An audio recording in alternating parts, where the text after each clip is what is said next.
24 Seimo rinkimai. Nemuno aušra surinko 20 mandatų, tiek jie turės pozicijų Seime, keliamės į Valdovų rūmus. Nemuno aušra daugiausiai palaikymo sulaukė Vakarų Lietuvoje, o Kelmės Šilalės apygardoje į Seimą išrinktas Remigijus Žemaitaitis. Iš tikrųjų, rezultatas yra stulbinančiai geras, kaip politinė jėgai, kuri lapkričio 17 dieną skaičiuos lygiai metus. Aš nuoširdžiai nesuprantu, kodėl. Man keista, kodėl juos išrinko. Paprasčiausias būdas tai išsiaiškinti yra paklausti čia gyvenančių žmonių. Kodėl pas jūs krašte tokia populiari Nemuno aušra, kaip manot, kodėl žmonės renka ją? Nu, kai jie protingai galvoj, pirmlygs protingai šnek pagaldiauti. Nesuprantat, kodėl žmonėms patinka? Gal dėl to, kad Žemaitaitis, ne Žemaitijos. Aš apie Nemuno aušrą labai blogos nuomonės. Tikrai? Labai. O jūs iš šio krašto? Taip, iš Šiaulietis. Supratau. Pavyzdžiui, mums labai padėjo, kažkada bankrutavo įmonė, mes negavom pinigų, ėjom pa Žemaitaitį, sutvarkė dokumentus. Žanus nebalsuoju. Nebalsuojat? Ne, aš Žanus nebalsuoju. Aš šiaip jisai mūsų žemietis yra, jisai žmogus, kuris yra bendraujantis, žmonėm padedantis, šiaip ir Vilnių jį labai myli. Nu, šaunus vaikinas. Mes jį nelabai pažįstam, nes mano žmona debilė išvadina. Jisai? Jisai. Už ką? Turim telefonę žinutę, jo labai didelė. O už ką jis tai padarė? Tai jūs jo nelabai mėgstat? Jis žino. Man jis nepopuliarus, kadangi jis mane išvadino debilę Facebook'e, tai man jis iš vis yra tuščia vieta. Už vieną žodį parašiau, jis nesąmonę parašė, aš parašiau blefas. Tai jisai paėmė, žinokit, man parašė, tu debilė visokia, viešai Facebook'e. Tai ar čia žmogus yra? Aš neskaitau jo žmogum. Tai jeigu galėtumėte arčiau šiek tiek... Labai čia geras klausimas, žinokit. Jinai patinka tiek, kad taip pat tas Nemuno aušros vadovas yra jaunas žmogus, žinantis visas problemas. Ko reikia, ko nereikia, o jūs nesupykit, jauni žurnalistukai, jums kažkas tikrai, juk jums gyventi reikia, jums moka. Gerbiau, bet dabar, kai pasiklausai, tai žinai, kad, kai jis viską šnekta, biesas, žino, kaip čia bus, ar gerai, ar blogai, bet... Kas ta Nemuno aušra? Nežinot? Ne. Politika domitės ar nelabai? Ne kiek. Ne, įdomu. Kodėl ne? Neturiu laiko. O aš savo nuomonę savo pasiliksiu. Supratau? Ačiū. Jis man kaip zemliaks, kaip Šilalės, Šilutis.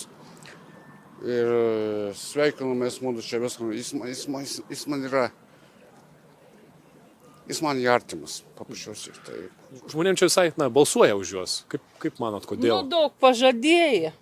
O ką yra pažadėjęs Žemaitaitis čia? Visko prižadėjau, o nieko neištesėjau. O ką jis yra žadėjęs, pavyzdžiui? Galite pasakyti, įdomu. Ką aš žinau, toks pažadų puodas visada juodas. Bet netesi tų pažadų? Netesi, vis prisidirbi. Žinokit, net neįsivaizduoju, nes nesidomiu politiką ir stengiuosi visiškai ją nesidomėti. Kodėl? Nes kai išgirstam ir žiniasklaidą ir visur kitur tokios galimai netiesos, šmeižimo, apgaulių pačių politikos narių, tai tiesiog noris atsisijoti ir kuo toliau nuo tokios srities. Nors aišku, kaip pilietė turėčiau būti kitaip. Nežinau, negaliu pasakyti. Neįsivaizduojat? Neįsivaizduoju. Ačiū. Draugiškai kalba, šypsosi man, malonu bendrauti. Kiti nenori kalbėti, ir su to viskas gerai. Jaunimo mažai, arba tik mokyklinukai, bet žmonės draugiški ir mėly ir smagu su jais kalbėtis.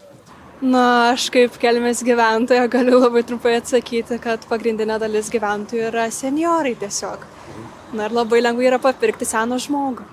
Apie tus bilietus, sutikim su tuo, kad mūsų gretinėliai, kai žmonės naina raudoną pastatą, yra pasikėlę, naina į Seimą, yra pasikėlę, vietinių nebepažįsta. Kada vyksta rinkimai, tai laksto po turgus po visur. Žemaitaitis labai jaunas žmogus, tikrai jis jaunas, 40 kelių metų, jis žino visas problemas, žinot vaikai ir jūs normaliai žinote tas problemas ir kodėl dabar tai pulti. Įdomu, kodėl Šilalėje, kaip manote, žmonės gana gausiai balsuoja už Nemuno aušrą ir Žemaitaitį? Geras dūsas žmogus, jis daug kam padėjęs yra. Pavyzdžiui, mano teta buvo nudegusi, tvartas ūkinis nudegė Josef. Jis atvažiavo, apžiūrėjo, ištraukė 600 eurų iš kišenės jai. Pradėjom salt, tvarkykis, remontuokis, viskas. Kuo žmonėms patinka? O todėl, kad už teisybę išein. Už teisybę išein. O visi kas sakykime dabar, kaip jie puola. Todėl, kad jis teisybę sako. O taip. Jie labai geri žmonės, tik jiem neleidžia dirbti. Jūs matot, kas dedas. Čia mes nežinau, kad tik tai nuomonės klausim, visi laisvi savo nuomonę turėti. Viskas gerai. Ačiū labai. Ačiū labai. Jie labai pyksta už teisybę, jeigu. Galbūt gerai pudrina smegenis. Galbūt. Pudros daug deda. Pudros daug deda. Palaiko, aš nežinau, dabar jau gal mažiau, bet pradžioj, prieš renkant, toks ir buvo toks palaikymas, todėl kad toks buvo bendravimas su juo teisiniais klausimais. Daug čia jis atvažiuodavo, daug lankydavosi, daug bendravo su žmonėmis. Žmonės gana gausiai už juos balsuoja. Geri žmonės yra. O kodėl, kuo geri? Ačiū Jums. Žemaitaitis geras žmogus yra. Pasaka kaip politikas. Kodėl? Patinka švies, sako, viską reikia. Daug ko nieks nekentėjo, dėl to už teisybę nieks nekentėjo, viskas. Žemaitaičio pasisakymai, pavyzdžiui, apie žydus, ar ne, kai jis pasako, jums tai nieko nekeičia? Dėl tų pasisakymų ten buvo, vienas pasakė vienaip, kis netaip nesuprato ir gaunas nesąmonės, tiesiog ir viskas. Čia paprasčiausias politikai ir mes už Žemaitaitį ir geriausias yra. O dėl tų žydukų ten žinai. Mes susiaugom, jiem per namų šaudome žydukai iš Maskvos, nieks nesikeisdavo, nieks nepykdavo, supranti. Žydai labai jo holokausto patyrė, jie buvo žudomi, jie labai, aš pavyzdžiui, labai baisiuosi tuo laikotarpiu ir smerkiu tą laikotarpį, tie, kurie darė tai, žinome visą tą istoriją. Bet jo pasisakymas apie žydus nepatiko jums, ar ne? Nu tai taip. Nu, jisai gal, kaip pasakyti, jisai gal nėra taip nusiteikęs prieš tos žydus. Gal tik taip jam gavosi toks pasakymas, kažkoks iš vaikystės atkeliavęs. Aš nenoriu tikėti, kai jisai būtų taip nusiteikęs prieš žydus. Bet aš ne vieną netikiu žmogaus, kuris gali būti nusiteikęs prieš tą laikotarpį, prieš tą žudynės. Aš to negaliu įsivaizduoti, kad gali būti taip. Bet sunku pasakyti, kaip sakome, žmogaus dūšė neįlysi. Kadangi turim progą, uždaviau ir kelis klausimus apie kultūros situaciją. Šiuo metu, kai filmuojame, kultūros ministras yra atsistatydinęs, o naujojo dar nežinome. Paklausiau žmonių jų nuomonės apie šitą situaciją. Ką manote apie tą ministrą? Jis buvo kompetentingas eiti pareigas? Ne, aš tai bent buvau tikrai visą laiką prieš. Žinoma, kad ne. Labai džiaugiuosi, kad jis atsistatydino ir kad tikėkime, kad bus naujas ir geresnis. Tragedija visiška. Kaip aš pati, kaip iš meno srities atstovė, neturiu žodžių, ką apie jį pasakyti. Nežinau, man tas nelabai. Nelabai kompetentingas? Nežinau, ne ministras man atrodė. Taip džiaugiatės, kad išėjot? Nei džiaugiuosi, nei nedžiaugiuosi, man tas pats.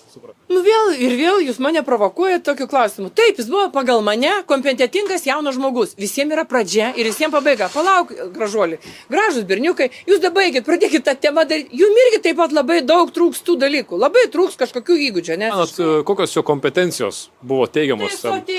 Visos gražios kompetencijos sakė, kalbėkim, bendraukim, reikia kalbėti, nežinutė, maku. Mokyklose nėra vadovėlių. Manot, jisai turėjo kompetencijų žmogus? Tai aš galėjau dirbti puikiausiai, bet tiesiog, žinai, net tas žmogus netinkama akimirkai ir viskas tiesiog. Dabar tą, kur naują išrinksiu, irgi, jeigu nepatiks tam, kam reikia, ant suvalgys. Bet manot, jis turėjo kompetencijų, kaip buvęs, jis buvo fabriko direktorius, ar prieš tai tokiam žmogui? Visi jie verslininkai, supranti, yra tie. Ne vien niekur nebūtų ties verslininkai, jie visi turi savo verslų žmoną, kažkas visi dirbant yra. Jeigu dėl to, kad turi verslą, negali dirbti kažko tai politikų, tai čia yra nesąmonė. O aš iš to jauno perspektyvaus Ignoto aš jam linkėjau ir stiprybės ir parašiau tik stiprybės ir sveikatos, tai šitiek mane ufonautai tie iš Facebooko išdarkė, aš vietoj reiškia kaip biški storom rankom, biški spitra, parašiau Ignotas, jo tą raidę, bet tai prašoma, tai raidė būdavo tas, tai mane tiek iškolijo, tokiais žodžiais išdėjo. Ir kur man pasiskus, kad mane čia šandė tie ufonautai? Reikia tiesiog toj sferoj būti daug metų, sakyčiau, virš 10 metų, kad tai suprastum visą tą eigą. O iš niekur žmogus tik šiek tiek baigęs, tai koks jisai gali būti ministras, sutikit su tuo? Manau, jis būtų padirbęs. Ne ką prašiau, negu kad kiti ministrai buvę prieš tai. Bet kompetencijų manot, jis turėjo? Manau, kad turėjo. Nenorit, tai nenorit, netrukdysim. Ačiū labai vis tiek. galiu pastebėti, kad jauni žmonės panašu dažniau atsisako atsakyti į mūsų klausimus negu vyresni. Nežinau kodėl, gal sutampa, bet taip yra. Nu, bando patikėti gražiais tai žodžiais, bet tai kad visi vienodai kalb gražiai, kol išrenka, o kai išrenk. Nu, kaip sako, prieš rinkimus rinkite mane ir aš būsiu geras, o kai išrenku viso gero. Ir visai žmogus masto. Ir todėl gal yra ir įvairiai mastančių, vis taip galvojančių. Ir negalime sakyti, kad jie visi, jie palaiko ir kad visi jie jo tiki. Yra visuotų.